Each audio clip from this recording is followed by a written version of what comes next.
ना होगा, और अगर सब मिलकर कोशिश करें तो रास्ता निकल सकता है। राजू के चेहरे पर एक उम्मीद की किरण जागती है।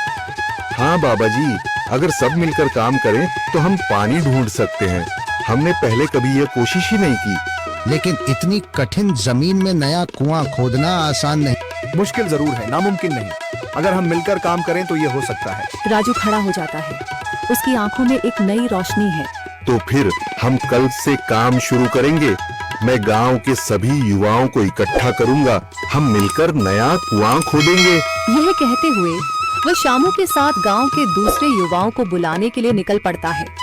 कहीं दूर से गरज की हल्की सी आवाज आती है, जैसे आकाश ने उनकी उम्मीदों की गवाही दे दी हो।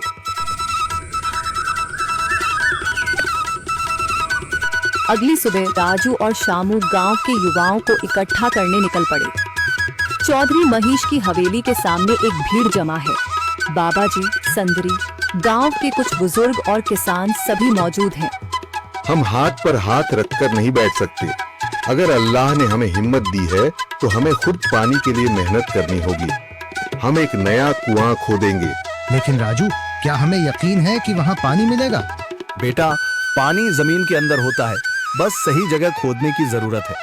हमने अपने बुजुर्गों से सुना था कि पुरानी नहर के पास जमीन नरम थी, शायद वहीं पानी हो। बाबा जी सही कह रहे हैं। अगर तुम सब यह काम करने के लिए तैयार हो तो मैं अपने कुछ मजदूर भेज सकता हूँ। धन्यवाद चौधरी जी, लेकिन हम सब खुद भी मेहनत करेंगे। यह हमारे गांव के अस्तित्व की लड़ाई है। संदरी, जो अब तक चुप थी, आगे बढ़ती है। हम औरतें भी पीछे नहीं रहेंगी। हम पानी लाने की व्यवस्था करेंगी, खाना बनाएंगी, ताकि तुम सब आराम से काम कर सको। यही हिम्मत चाहिए थी संदर।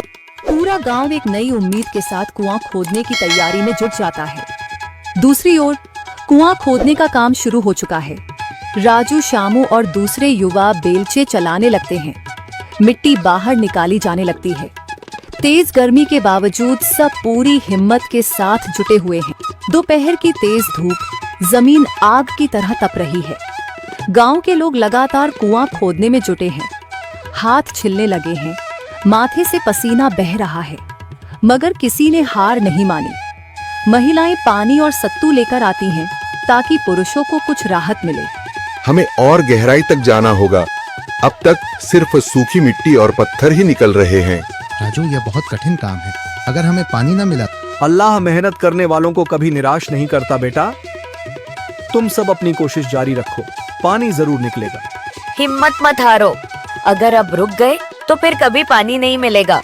सभी फिर से जोश में आकर काम में जुट जाते हैं, मगर सूरज की तपिश बढ़ती जा रही है और कई लोगों की सांसें तेज चलने लगती हैं।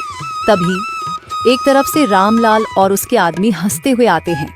अरे भाई, तुम्हें लगता है कि जमीन तुम पर रहम करेगी? हाँ हाँ, ना समझ लोग, ये सब बेकार की मेहनत है। रामलाल, हमारा हौसला मत तोड़ो। अगर तुम मदद नहीं कर सकते तो कम से कम मजाक भी मत उड़ाओ। मदद? हाँ, मैं अपने कुएं का पानी बेच सकता हूँ, मगर मुफ्त में नहीं दूंगा। राजू सब अनसुना कर फिर काम में लग जाता है।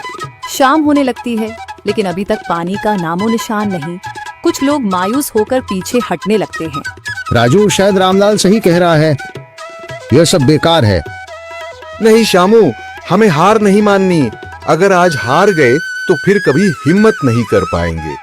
तभी अचानक फावड़ा किसी कठोर चीज से टकराता है। एक अजीब सी आवाज आती है। राजू चौंक कर देखता है और जल्दी जल्दी मिट्टी हटाने लगता है। अचानक एक ठंडी लहर महसूस होती है। सभी लोग दौड़ कर आते हैं। जैसे जैसे मिट्टी हटती है, नीचे से गीली जमीन नजर आने लगती है। सब हैरान रह जाते हैं। सुभान अल्लाह, मैंने कहा था ना, अल्लाह हमारी मेहनत को झाया नहीं करेगा। राजू और बाकी सभी जोर लगाते हैं। कुछ ही पलों बाद अचानक मिट्टी के नीचे से पानी की एक छोटी सी धारा फूट पड़ती है। गांव वाले खुशी से चिल्ला उठते हैं। पानी, पानी निकल आया। यह अल्लाह की कुदरत है रामलाल, जिस पर तुम्हें यकीन नहीं था। पूरा गांव आनंद से झूम उठता है। लोग एक दूसरे को बधाइयां देते हैं। औरतें दुआ करने लगती हैं। कुछ दिन बीत चुके हैं। गांव वाले नए कुएं से पानी भर रहे हैं, खेतों को सींच रहे हैं और जिंदगी फिर से पटरी पर लौट